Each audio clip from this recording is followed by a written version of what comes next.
तो मासूम मास्टर के पिछले एपिसोड में हमने देखा था कि मो तियानमेंग चैन साओ के ऊपर अटैक कर देता है और यहाँ पर उसके मुकाबले में कोई भी नहीं टिक पा रहा था। यहाँ तक कि वो चारों एल्डर्स भी एक साथ मिलकर भी मो तियानमेंग को नहीं हरा पा रहे थे। लेकिन तभी वहाँ पर एंट्री होती है फू सिंग चैन की और वो आकर चैन साओ को बचा लेते हैं और फू सिंग चैन मो तियानमेंग को अच्छी टक्कर दे रहे थे। लेकिन दोस्तों यहाँ पर मो तियानमेंग अकेले नहीं आया था, उसके साथ लैंग फैमिली के एंसेस्टर और बाकी सारे क्लैन के प्रेसिडेंट भी मौजूद थे, जो कि एक एक करके उनके सामने आते हैं। और अब तो ऐसा लग रहा था कि चैन साओ की टीम उनके सामने हारने वाली है। और अब आगे तो एपिसोड की शुरुआत में हम देखते हैं कि वहाँ पर जो लोग मौजूद थे वो सभी अब उन एल्डर्स को देखकर बहुत ज्यादा हैरान हो रहे थे। वो लोग कहने लगते हैं कि यहाँ पर वुजी सेठ, गुयान सेठ और वो फैमिली के प्रेसिडेंट्स एक साथ क्या कर रहे हैं। तभी उनके राजा उन्हें बताते हैं कि ये सभी हमारे ग्रेट अलायंस के मेंबर्स हैं और क्योंकि हम भी इस अलायंस के मेंबर्स हैं इसलिए हमें इसका सिर्फ फायदा होने वाला है। अब हमें किसी से भी डर के रहने की जरूरत नहीं है। जिसके बाद हम फू सिंग चैन को देखते हैं जो कि उन सभी से कह रहे थे कि क्या तुम सब अब यहाँ पर बगावत करने के लिए आए हो। तो इसके जवाब में लैंग फैमिली के एंसेस्टर हंसते हुए कहते हैं, हाँ जी बगावत, आप बिल्कुल सही समझ रहे हो। और तभी वहाँ पर वो फैमिली के प्रेसिडेंट भी कहते हैं कि फू सिंग चैन, मुझे यकीन है कि आपने ऐसा कभी नहीं सोचा था कि हम सब एक साथ मिलकर आप लोगों के खिलाफ हो जाएंगे।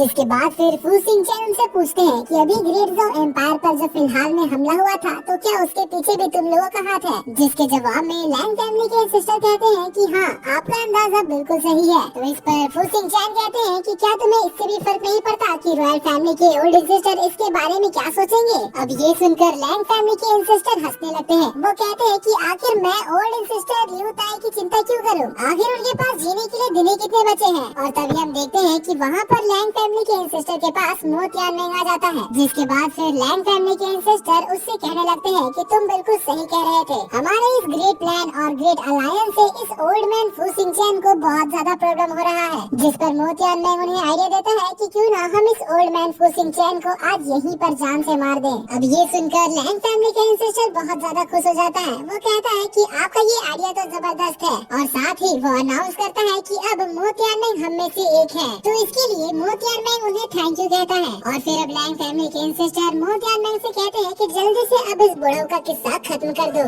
और इसके लिए मो तियानमेंग अपनी एनर्जी को एक जगह पर इकट्ठा कर रहा था और एक एनर्जी बॉल बना रहा था। ये एनर्जी बॉल देखने से ही काफी ज्यादा पावरफुल लग रही थी क्योंकि इस अटैक को हार्नेस करने के लिए उसने नेचर से भी एनर्जी लिया था। मगर दोस्तों यहाँ पर हमें एक बहुत ही अनएक्सपेक्टेड चीज देखने को मिलती है। मो तियानमेंग उस एनर्जी बॉल से फू सिंग चैन के ऊपर अटैक करने के बजाय लैंग फैमिली के एंसेस्टर के ऊपर अटैक कर देता है और ये देखकर वहाँ पर सभी लोग हैरान हो जाते हैं। और दोस्तों मैं भी ये देखकर बहुत ज्यादा हैरान हो गया हूँ क्योंकि यहाँ पर आखिर चल क्या रहा है। आखिर मो तियानमेंग ने लैंग फैमिली के एंसेस्टर के ऊपर अटैक क्यों किया। तो चलिए देखते हैं आगे क्या होता है। अब यहाँ पर उस अटैक की वजह से लैंग फैमिली का एंसेस्टर उड़कर नीचे गिर जाता है और वो बहुत ही ज्यादा घायल हो गया था। लेकिन अभी भी मो तियानमेंग नहीं रुकता, वो दोबारा से लैंग फैमिली के एंसेस्टर के ऊपर अटैक करने के लिए बढ़ता है। मगर इस बार लैंग फैमिली के एंसेस्टर उसके अटैक को रोकने में कामयाब हो जाते हैं। मगर क्योंकि मो तियानमेंग उनसे काफी ज्यादा स्ट्रॉन्ग था इसलिए उसके पंच को रोकने के बावजूद भी उन्हें काफी ज्यादा डैमेज होता है। और तभी हम देखते हैं कि वहाँ पर वुजी सेठ के प्रेसिडेंट उन्हें सहारा देने के लिए आ जाते हैं। लेकिन अभी भी मो तियानमेंग रुकने वाले नहीं थे, वो दोबारा से उनके ऊपर हमला करने के लिए जाते हैं और इस बार वो टेलीपोर्ट होकर जाते हैं जिससे कि उन्हें मो तियानमेंग के अटैक को समझने का बिल्कुल भी समय नहीं मिलता। और इस बार के अटैक से तो एक बहुत बड़ा सा एनर्जी ब्लास्ट होता है और लैंग फैमिली के एंसेस्टर दूर जाकर गिर जाते हैं। जिसके बाद हम देखते हैं कि वहाँ पर लैंग फैमिली के एंसेस्टर को सपोर्ट करने के लिए सारे प्रेसिडेंट्स नीचे आ जाते हैं और वो सभी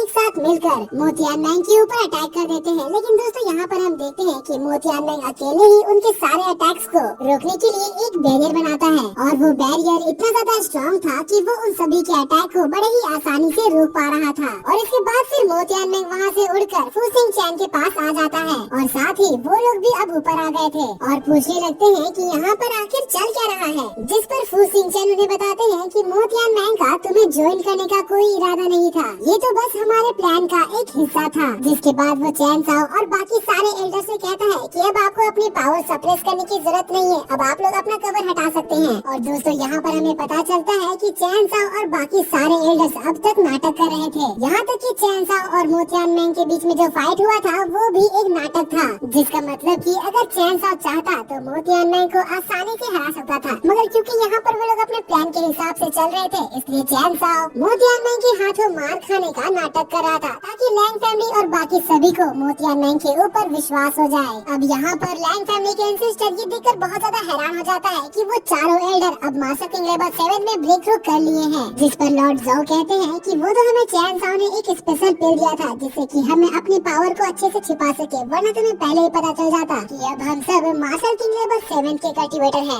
और तुम लोगों को इस प्लान में फंसाना थोड़ा मुश्किल हो जाता। लेकिन अब सब कुछ प्लान के अकॉर्डिंग चल रहा है। लेकिन दोस्तों यहाँ पर लैंग फैमिली के एंसेस्टर की बातों से ऐसा लग रहा था कि उसने अब तक हार नहीं मानी है। वो कहता है कि भले ही तुम लोग मास्टर किंग लेवल 7 में ब्रेक थ्रू कर लिए होगे, लेकिन तुम सब हम चारों के सामने टिक नहीं पाओगे। और फिर वो चारों फाइट के लिए तैयार होने लगते हैं। तो उनसे टकराने के लिए अब इधर लॉर्ड ज़ो और बाकी सारे एल्डर्स भी फाइट के लिए तैयार हो रहे थे। मगर दोस्तों यहाँ पर एक फनी चीज हो जाती है। लैंग फैमिली के एंसेस्टर और उनके साथ ही यहाँ पर फाइट करने के बजाय दुम दबाकर भागने लगते हैं। मगर हंसने की बात तो ये है कि वो लोग यहाँ से भाग भी नहीं पाते। उनके भागने से पहले ही वहाँ पर रॉयल फैमिली से ओल्ड एंसेस्टर लियू ताई आ जाते हैं और वो आते ही यहाँ पर एक बहुत बड़ा सा बैरियर बनाने लगते हैं जिससे कि वो चारों यहाँ से भाग ना पाए और कहते हैं कि अब तुम सब यहाँ से कहीं नहीं जा सकते, तुम लोग अब फंस चुके हो। मगर गुयान सीट का प्रेसिडेंट कहता है कि तुम्हारा ये बेकार सा बैरियर हमें रोकने के काबिल नहीं है और फिर वो चारों मिलकर उसके बैरियर के ऊपर अटैक करने लगते हैं। लेकिन इसका कुछ भी फायदा नहीं होता है। जिसके बाद फिर हमें वहाँ पर डाइवाई डायनेस्टी के महाराजा की एंट्री दिखाई जाती है